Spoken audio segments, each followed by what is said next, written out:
Oh, tilt. Cynical tilt.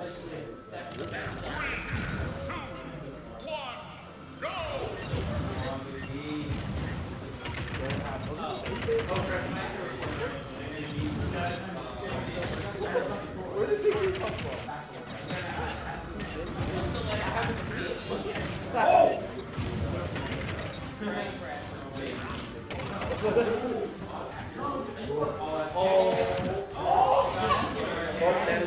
He's got a cell phone on him.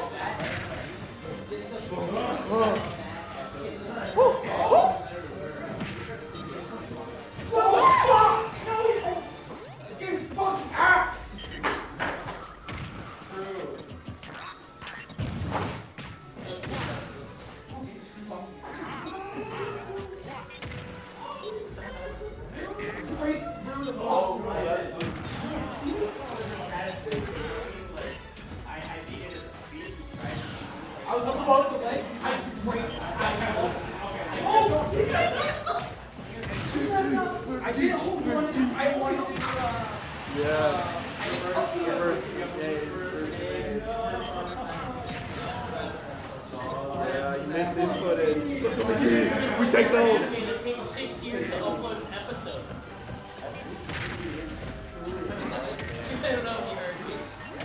I said it's you're back. I said it's my favorite anime. It takes 6 years to upload a singular episode.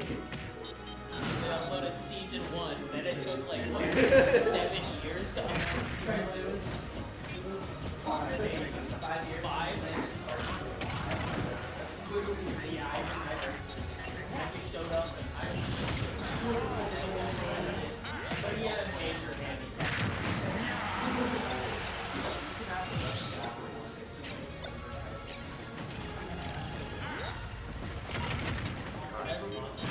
This match is whack, dude. Oh.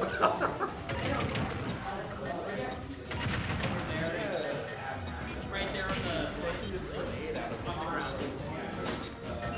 Should be one of the side holes behind the monster.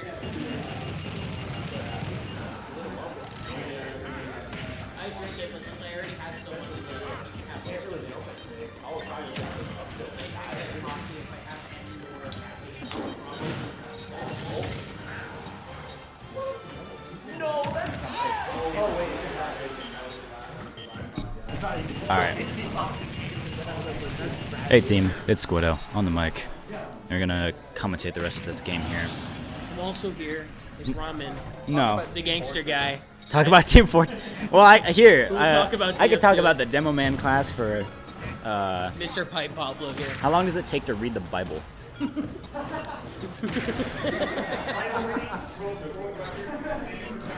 I have 400 hours on that class alone, bro. But, anyways, going into this match here, we have Game & Watch versus Wario, and I've literally never ever seen this matchup in my entire life, to be honest.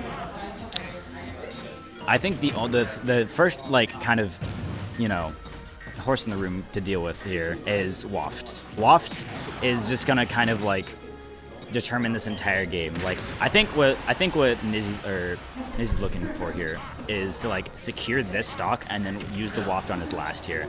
Like if he uses it here, it's kind of gonna be a bit of a waste. So he's just like fishing for kill moves. See, he has full here, full Waft. So I'm thinking he's gonna go for like Nair 1-2 into like Waft here, if that's still possible. I don't know. Oh, here it is. This is the last stock here. This is very terrifying. Honestly, both players are literally at this same exact percent right now. Like with how scary Waft can be. It's like if he finds even a big hit at all, finds even like a little bit of damage, it's gonna be terrifying for MaNa. Oh, but he falls too fast, and MaNa's gonna take that round there. That is really unfortunate. I mean, he had to recover low there. MaNa was just like threatening that kind of like underbelly area of the ledge, so it just makes sense that you have to recover that low.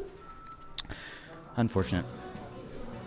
I'm talking about stages here. I think I'm actually not quite familiar with the Wario matchup, but I do feel like just like triplats and everything are gonna be weird, because if the triplat is too big, I feel like it's gonna be difficult to follow up on like up air follow-ups. Like on Yoshi's, for instance, like the triplats are so above the stage that it's like a whole different section, you know what I'm talking about? But like on something like, you know, Battlefield or small Battlefield, it feels like, or even just Smashville, it feels like the platform is just a little bit smaller, and you can maybe just get a little bit more extra credit off of your up tilts and your up airs and stuff like that. Going in this match here, I think, honestly, when you're playing against MaNa's Game & Watch, it's more like you're learning to play against MaNa and less against Game & Watch, right?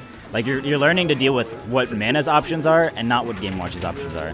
And I say that because, like, every time I play, like, a Wi-Fi Game & Watch, or I see people play Wi-Fi Game & Watches, it's either, like, a struggle or a roll, and there's no real in-between, right? But with, like, MaNa, it's this weird middle ground where you can just, like, never really pinpoint. I don't know. His playstyle is just, like, very, very, very different. Like, his neutral game, I'm not sure how to comment on it. I've played against MaNa so much, so... Oh, wow, that was a crazy setup there. To cover the ledge get-up. He just keeps walking into this ledge get-up setup. Oh my god, man, that's fucking sick! I'm his best friend, that's kind of my job. I'm an asshole. I don't know what you want from me, man. Alright. You're right, though. I am. Try not to be an asshole challenge impossible.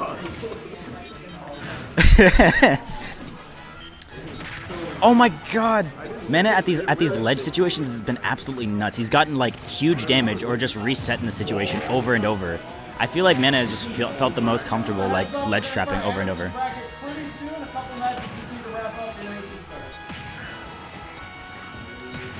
Is looking pretty crazy right now. Oh yeah, you cannot do anything out of shield like that. You have to jump out of shield if you're gonna punish that, or just like roll away or something, or like spot dodge the grab. If you like jump out and you if you jump out, you like don't get hit by the grab, and if he knows you're gonna do that, he'll do like up tilt or like nair afterwards to catch your jump. But if you try and challenge him directly, he'll just go for a grab and get huge follow up. That's an extra 40%. Yeah, MaNa with a huge lead right now. He's just trying to find this kill option. Just, you know, Game & Watchitis. Yeah, finds it with the dash attack. Clean stock. MaNa with a lot of momentum right now. He's found his groove again. Coming back. This neutral has been so weird. Just both players kind of like commit, then shield, then commit, then shield, and nobody's like throwing out a grab or anything in like 30 seconds. It feels like both players just want to throw out an aerial, try and find a connect, and then just hold shield afterwards. And if it doesn't work, they just go back to doing that. Just like the pipeline. Oh my god, that's huge. MaNa's already at 80% here. Sorry. Nizondo's already at 80% here. He's gonna find this ledge situation. That's huge! He's gonna find the meat connect into the fucking forward tilt. That's crazy. Very, very clean gameplay. He at first felt like really uncomfortable playing that out. He was really not comfortable. But going into that second bit, like it felt like MaNa found his momentum again. You know what I'm saying? He kind of like